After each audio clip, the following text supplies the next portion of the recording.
లక్ష్మీ గారు అబ్బాయి ప్లాన్ ప్రకారం కట్టిరా ఇల్లు.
లోపలేం పని ఊరికే అంటున్నా. లోపలేం పని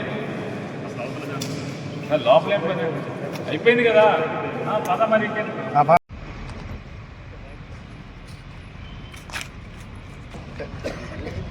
బిర్యానీ ఉన్నాయి అన్నీ లైన్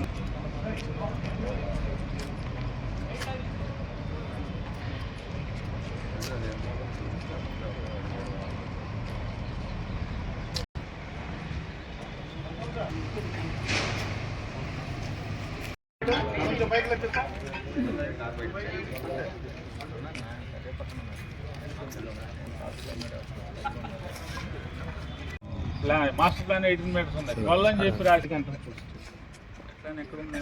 కెమెరా వస్తుంది అలా ఎంట్రన్స్ అని ఎక్కడ లేదు. ఇక్కడ ఇదిగా ఎంట్రన్స్, ఇటు కదా ఎంట్రన్స్. గేటు కూడా ఇటే ఇచ్చారు కదా. గేట్ ఇక్కడే ఉంది కదా. గేట్ ఇటు ఇచ్చి ఇటే ఎంట్రన్స్ ఇచ్చారు కదా. ఇదే సార్, ఇదే ఎంట్రీ కదా.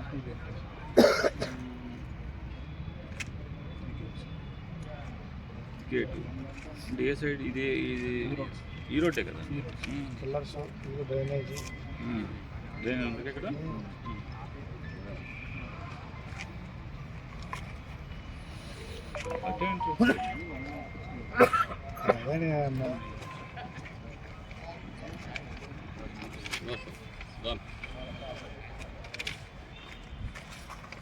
స్టార్ట్ చేయండి.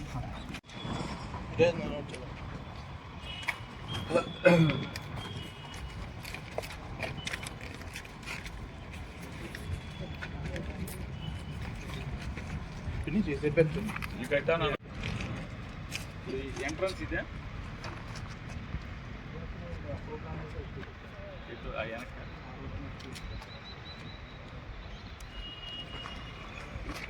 చూపిస్తారా? తెలియదు. ఇటైనా అవకాశం ఉంది కదా, ఇటైనా అవకాశం. ప్లాన్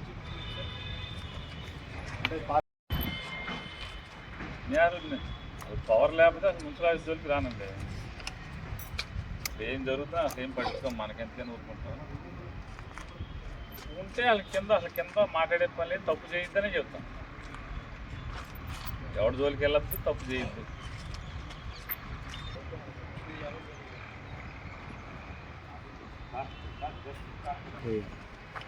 బిల్డింగ్ పెడతాం.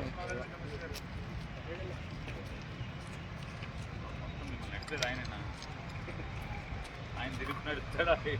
నడుస్తాడా? చదువుకున్నాడు. టౌన్ అంతా ఇంజనీరింగ్ చదివాడు, టౌన్ ప్లానింగ్ చదివాడు, కోర్సు చదివాడు, లా చదివాడు. ఇన్ని చదివినాడు. మాకు మేము కూడా తెలుసుకోవాలి. నమస్కారం. ఈరోజు వైఎస్ఆర్సీపీ పార్టీ ఆఫీసు కి సంబంధించి గౌరవ హైకోర్టు ఇచ్చినటువంటి ఆదేశాలు ఒకసారి మేము వెరిఫై చేసుకోవడం జరిగింది. తర్వాత ఈ బిల్డింగ్ అనేటువంటిది ఏ విధంగా ఉంది, దీని యొక్క పరిస్థితి ఏంటి అన్నది కూడా ఒకసారి గమనించడానికి వచ్చాం. అవన్నీ కూడా ప్రాసెస్లో ఉన్నాయి. దేనికి ఇచ్చింది సార్ ఇప్పుడు సడన్గా అంటే కొలతలు వేస్తాం కానీ దేనికి కానీ ఏదన్నా మీకు అంటే గత 15 రోజుల క్రితం కూడా ప్రొవిజన్ నోటీస్ అయితే ఇచ్చారంట కదా కూలగొడతామని, దానిలో భాగంగా ఈ కొలతలు ఏమైనా ఉన్నాయా సార్, లేకపోతే దాది ఇది అని డిఫరెంట్? అది ఇప్పుడు చెప్పలేమండి మనం, అది ఇప్పుడు చెప్పలేమండి, చూసుకుని చేయాలి. అదే నోటీస్ ఇచ్చిన మాట వాస్తవమే కదా సార్, 15 రోజులు కూలగొడ ఇవన్నీ కూడా ఒకసారి మళ్ళీ పేపర్ మీద ఒకసారి పెట్టినవి మేము వెరిఫై చేసుకుని చెప్పాలి తప్ప ఆన్ గ్రౌండ్ ఇప్పుడైతే మనం చెప్పడం కష్టం. హైకోర్టు ఆదేశాలు ఏమైనా ఇచ్చారు సార్? హైకోర్టు ఆదేశాలు కూడా ఉన్నాయండి, డీటెయిల్గా ఇచ్చింది జడ్జిమెంట్, జడ్జిమెంట్ కూడా ఉంది. ఏమని ఇచ్చింది సార్ మామూలుగా ఏమని ఇచ్చిందంటే జడ్జిమెంట్ ఉంది ఆల్రెడీ. అంటే కూలగొట్టమని ఇచ్చిందా? ఫస్ట్ కొలతలు వేయండి తర్వాత కూలగొట్టమని చూసి చెప్తాను.